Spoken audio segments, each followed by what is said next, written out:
Welcome back to the ROTC Scholarship Consulting Podcast. This is Lieutenant Colonel retired Rob Kirkland, and I'm pleased to have with me today retired Navy Captain Matt Roberts. Matt, how you doing today? I'm doing well, Rob. It's good to be here with you. I've been wanting to get you on the podcast for a long time here. We really want to talk today about all things Navy ROTC, and you've just come off a tour and are now retired, but you've come off a tour as the Professor of Naval Science at Auburn University. I was commissioned out of the Naval ROTC program at the University of Arizona way back in the previous century, 1993. I was a career surface warfare officer and more particularly a destroyerman. Served on frigate, destroyers, and a cruiser. And then my final sea command was Surfron 14 out of Mayport, where I got the honor of owning 9 warships. We're thrilled that you'll be coming on as part of the ROTC consulting we have here to help Navy and Marine Corps option ROTC candidates succeed in getting a scholarship and serving their country in the Navy or the Marine Corps. But let's shift gears to the scholarship here. That's what a lot of our listeners are interested in. When I talk to people about Navy ROTC, the first thing you got to say is, are you interested in engineering a tier 1 or tier 2 major? That's the big thing up front. When I see a candidate who's got a 550 SAT or a low math SAT, when they're interested in Navy ROTC, I pause for a second. But your tier 1 or tier 2 is most of the scholarship applicants. So I know that you at Auburn had some experiences with candidates trying to navigate the engineering or hard science curriculum. Right. I'll start off with, on the Navy side, our average ACT score was about 33. Right. Super smart kid. There's no way that I would get a scholarship, but they all know when they come that it's a tier 1, tier 2 type environment. And that first year they come in bright-eyed, and we lost a couple chemical engineering guys. They come in, they're like, I'm going to be a chemical engineer. Okay. It's one of the hardest curriculums at Auburn. The high ACT score gels amongst them, and it does away with, I think, some of the academic competitiveness of the midshipmen, and they come together and for the most part study together. They form their own study groups. Now, we had some that fall a little short and each semester, and they end up being on study hall. And then they come off of study hall, realize that it's much better when they listen to advisors and they listen to counselors, and it's a lot easier than to keep their scholarship, right? Than it is to go on the leave of absence academically. Then they need to tell mom and dad that they'd have to pay for a semester of college because their academics was not good. But for the most part, the 90% to 95% of the midshipmen get it from the first day. They understand that it's a job. When I checked in the groups, I would tell them that it's their job and I'm their boss. And I'd get I don't understand you pose with the head off to the side. I was like, the United States is paying your scholarship. I am your boss. And then they would get it. And I always invited the parents to sit in the back row and take it the end brief. And it was funny that the parents that had never served actually got it more than the parents that had served. That they understood that. Why are you, the ones that had served would come up to me afterwards and be like, why are you coming in so high and right on that pitch there, boss? Because it needs to be, right? Because they're all adults. They're all there making a conscious decision, and their parents are going to leave, and they're going to leave them with me. And I am not their parental fill-in figure, right? I'm their commanding officer. I'm their boss. And they needed to understand that from day one. And I just found it interesting that the parents that had not served understood that a little bit better than the ones that had. But the students, though, that gelling experience of having gone through either one of the cycles up at Great Lakes also was developmentally positive for them because they had a shared experience when the program started in August. And dependent on what their major was, they all had to go through calculus. They all had to go through calculus-based physics. They even had more shared pain, right? Of going through the program. A little bit less on the Marine Corps side, but what academically painful they didn't have to go through, the physical activity for them was much higher. The bar was set much higher because when they go off to OCS and then TBS, their career is set forward on their placement there, not in the academics of a classroom, right? Right. It's competitive to get submarines academically. It's not competitive academically, and I'll probably get in trouble for saying this, but to be an infantry officer. Right. Sure, there are leadership quotients that must be made, but there's a lot more physical quotients that must be made on the Marine Corps side. One can say that it's easier than the other, but I would say that they're equally as hard to get through and made easier to get through the camaraderie of the program. Yeah, that's going to be something the parents listening to this and candidates are going to feel really good about is the teamwork that the midshipmen have together and trying to get through the hard science and engineering curriculum that so many there on scholarship are doing with Yeah, tier one and tier and two. each school gets money every year to hire a physics and a calculus tutor. Oh, great. So Wow. when the midshipmen are struggling and we pull them in for counseling, or they fail or get a D in physics or calculus, we ask them. We've got the tutor records right there. How many times did you visit the tutor? But sometimes it's an integrity check, and other times the kid will say, I never went because I was too prideful to go. But that's part of leadership also, knowing your weakness and striving for success, seeking help, right? I would say that after that first tumble, sometimes with grades in that second semester of freshman, first semester of sophomore year, it gets a lot better after that. They actually understand that they can ask for help and it will be given to them. More than one occasion, I would call the head of one of the colleges, the deans of one of the colleges, and say, "Hey, I'm having a problem with one of your professors. I don't know if he's singling out the Navy guy or what." And I would say the professor's name, and then the dean would say, "Okay, no, not a problem. I will take care of this." The support is there for the student as long as the student's doing their job. That's what I think people who are listening to this need to understand is if you are on the Navy ROTC scholarship, you're looking at those hard majors that are difficult and they just need to go into with your eyes wide open that it's going to be a challenge. And I know the Marine Corps, of course, is a challenge too in different ways, but academically, you got to look at what your fit is, right? I mean, That's right. academics wise too. So that's an important part of that. I would So, even tell guys when they came on their for their interviews and their parents are right, waiting out in the waiting area. I would ask them if they were taking AP calculus or AP physics. And right. they said yes, and I've taken the exam and I got a 5. I get to waive 2 courses of it here. And I would tell them take the calculus because calculus at Auburn is not high school calculus. Right. So the next thing after that's it's Calc 3, then it's differential equations if you're in the higher engineering classes. And if you don't have that background, that foundational element set forth by the calculus at Auburn or at Georgia Tech or whatever engineering school, and you're in engineering, you're really shortchanging yourself.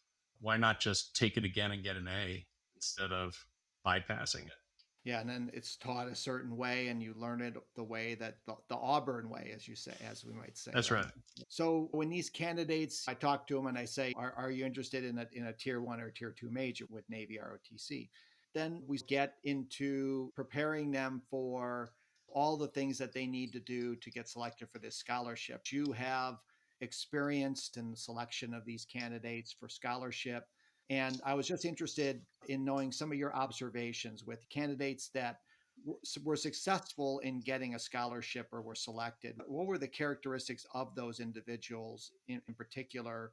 And we might break it down maybe in the scholar athlete leader. That's basically it, right? Scholar Yeah, athlete later. We're not looking for somebody that just is excellent at exams or right. excellent in the classroom.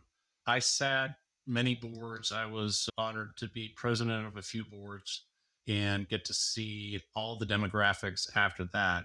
And what's important and the biggest takeaway, I think, is that Naval ROTC puts a lot of auspices in the selection criteria looking for the well-rounded individual, Mhm. right? Not necessarily someone that is completely book smart and takes standardized testing very well, but it also has been involved in their school and being involved in their community.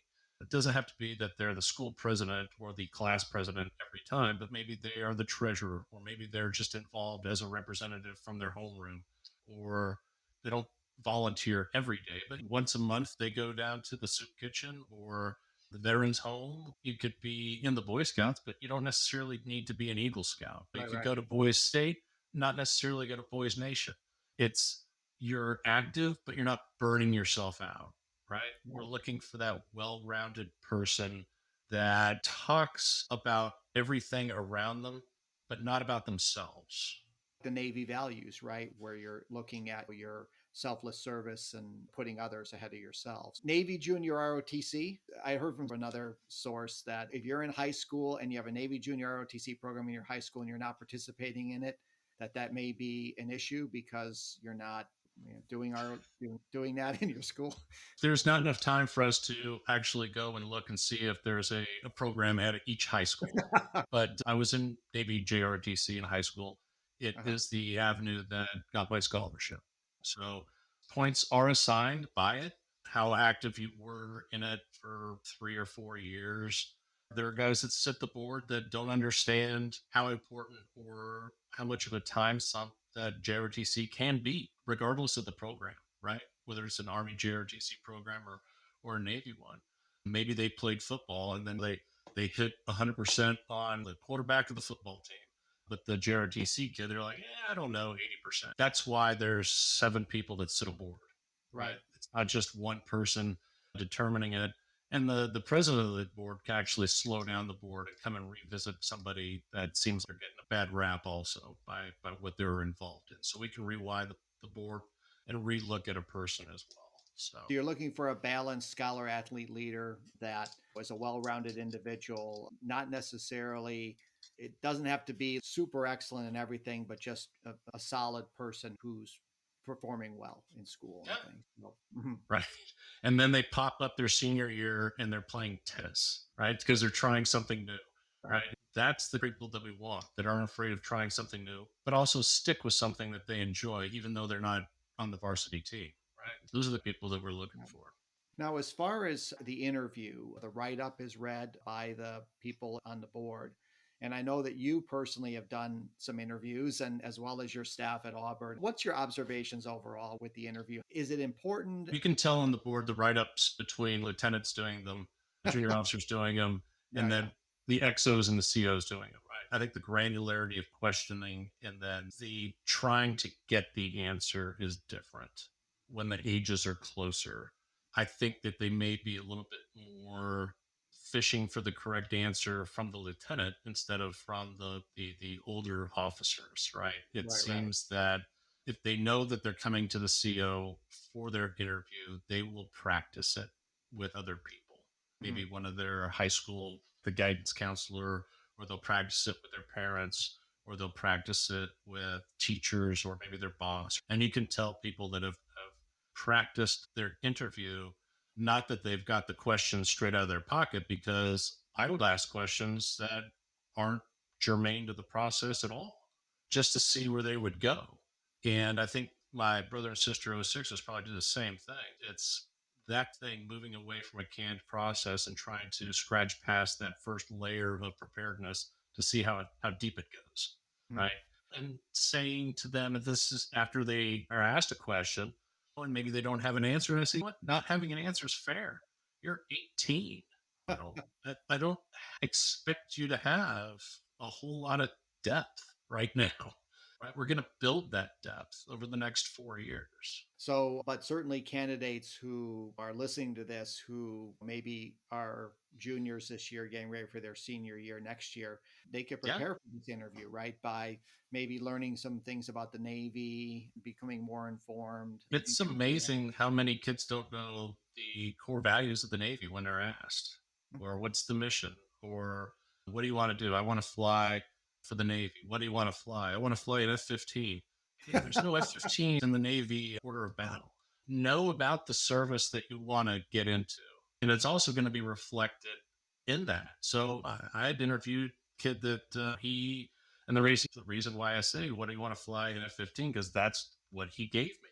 And so I wrote on the form, net level of knowledge of the naval service isn't that high. And that goes into the board. That the level of sometimes the right, wrong, or indifferent, the level of response from a sitting CO is received much higher than that of a junior officer doing it. They may get the lieutenant, they may get you, they may get the XO or something like that. It's Yeah. just luck of the draw in some ways. Yeah. And sometimes it was the university secretary who fields the phone calls. Let's open up the calendars and roll the wheel of destiny, right? And see where it ends up.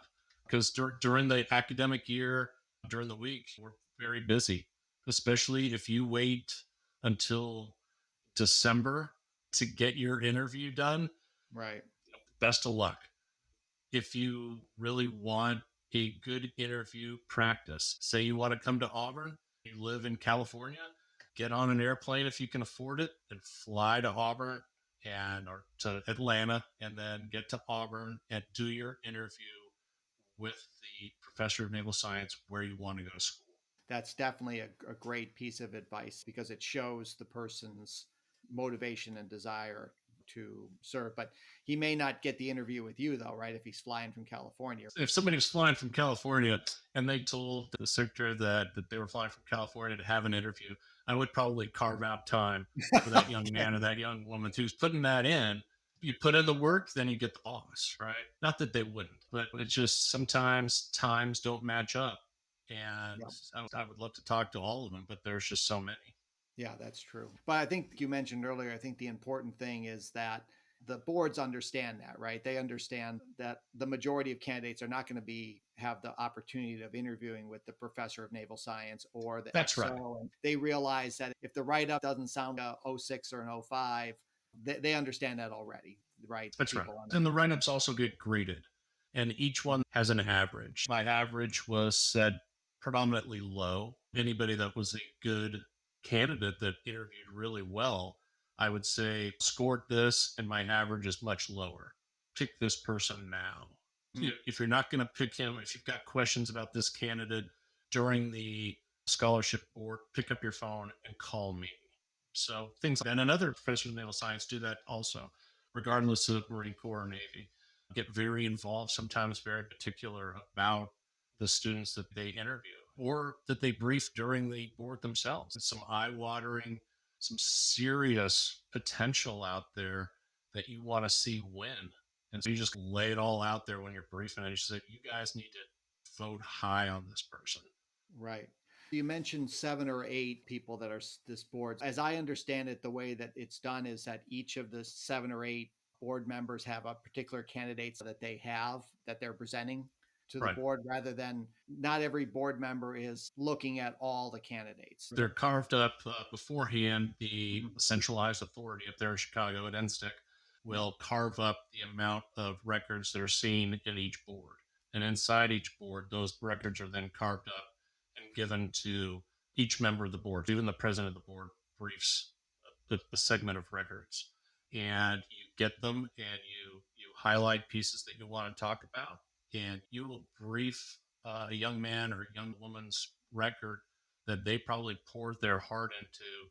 You will spend probably about 10 or 15 minutes going over the record, highlighting pieces. And then when you brief it, you'll brief it in probably 2 minutes. When they put together their record, they put together their package, it's got to be impactful. It has to be succinct. It needs to reach through the computer monitor, so to speak, and say, pick me. Each board member then votes based on your presentation. Right. Yeah, that is really, I think, a great system. It's really a very personalized system. I know for Army, the way that it works is they don't even go and meet with each other. You just sit in your computer terminal at your college or university and go through each, and then they assign a points from 1 to 6, and then it's all averaged. And if you're out of bounds by a point or so, you have to relook the file, but then a score is given and that's it. It's a cutoff. Yeah. There's not really that personal touch, I think, that the Navy does. We don't know who these people are either. They're assigned a briefing number, and sometimes you can't even tell whether they're male or female. Wow, the amount of detail that the Navy goes into in their selection process shows the care that's put in there. Candidates and their parents who are listening to this, I think that should be their main takeaway, that care is put into every single applicant who comes in and goes in front of the board. And it's one time. They go in front of the board one time, they're looked at there, they get a score, and then eventually they're selected, as I understand it, if they have a high enough score. A certain cutoff line will be set based on records of previous year's average number. And the president of the board will know what it is, but everybody else won't. And when they brief and they score out an individual, The person say I'm giving the brief. I have no idea unless I'm the president what that line has been set at. And that the area around the line we call the crunch. You're either going to make it over the line and be a scholarship winner, or if you're near the line, you may get revisited to see if we can push you over the line, see if we made numbers or not. And if not, all those records that are close get revisited at the end, anyways, the end Yep. of the board process, the last board, to see if we have more room to maneuver for numbers to make for scholarships without reducing the bar for greatness too much. We'll revisit a few records to see what was really the hard point. And the best thing about that is that it's completely different people looking at it than the previous times. That's the April timeframe. That's going on right now for this group. That's right. That's right, Yeah. that right around the April timeframe. That's really interesting to see that you still have a chance later on to be selected, even though you may not be selected on an earlier boards, because the boards are every month around. So if you get seen by the November board and you don't hear anything till March or April, it's just you probably weren't at the cut line yet or That's right. something like that. And then you Yeah, and hit this the cut board line. isn't just, oh well, it's 1 o'clock, it's after lunch, and we sit down, we have the board. I would get there about 4:30 in the morning to Mhm. go through records. I could be prepped and ready to discuss my individuals for that day, and then we would kick off the board at 8 or 9, depending on how many people in the different time zones were there, and we break for maybe a half hour for lunch, and we would go for the rest of the day until probably about 1700, about 5 o'clock. And it's a 12-hour day just dealing with this, but it's 12 hours well spent. How many candidates about for each person is briefing around during the whole board process? You got 10, 20? How It many? depends. If you're new to the process, you'll get a low number. And then if you've been with the process for a while, you'll get a high number. And sometimes if something happens to a board member, they'll just go ahead and divvy up the individuals to other Right. board members. So Yeah. depending on who you are, you could be there for 10 to 15 individuals, maybe as high as 20, depending on Yeah. where we are in the board season, what's happened with the board dynamics throughout the week. Someone got sick or someone can only do a half a day. That's interesting. Just the care that's put in there. And then the fact that you have a chance later on to be selected, even though maybe earlier you weren't. This has been great. I know that you and I could probably talk for another hour or 2 hours about the subject. We didn't even touch. We didn't talk about the Marine Corps too much. And there's all sorts of other things. Really appreciate you coming by today, and we're really excited about you being able to help and guide individuals who are interested in navigating this process and just being able to take advantage of all of your years of experience in the Navy as well as Navy ROTC to be able to be best prepared to join Navy ROTC. So I'm looking forward to it. It's one of those things where service doesn't stop, it just moves position. Thanks for coming onto the podcast, and we'll do this again sometime soon. If there's ever a change in Navy ROTC that's worth speaking about. Be awesome. Looking forward to it. Okay.